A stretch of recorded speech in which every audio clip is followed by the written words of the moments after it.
Tuguhaye ikaze kuri Christ Our Resting TV. Wowe udukurikira, amahoro y'umwami wacu Yesu Kristo abane nawe n'abawe bose. Zaburi 91 ndayigutuye wowe n'abawe, ikubera isengesho ryawe rya buri munsi. Zaburi 91. Uba mu rwihisho rw'isumba byose, azahama mu gicucu cy'ishobora byose. Ndabwira Uwiteka nti, uri ubuhungiro bwanjye n'igihome kinkingira. Imana yanjye niringira, kuko ari wowe uzagukiza ikigoyi cy'umugoyi na mugiga irimbura. Azakubundikiza amoya ye, kandi uzajya uhungira munsi y'amababa ye. Umurava we n'ingabo ni icyuma kigukingira.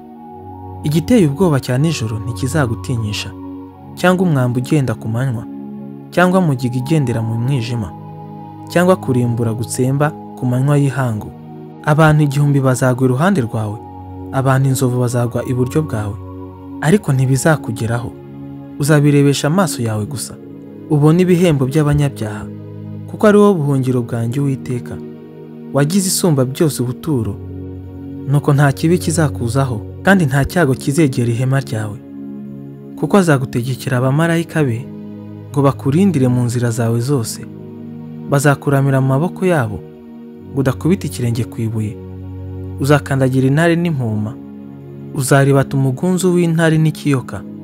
Kuko yankunze akaramata, nicyo nzamukiriza. Nzamushyira hejuru kuko yamenye izina ryanjye. Azanyambaza nanjye mwitabe. Nzabana nawe mu makuba no mu byago. Nzamukiza muhe icyubahiro.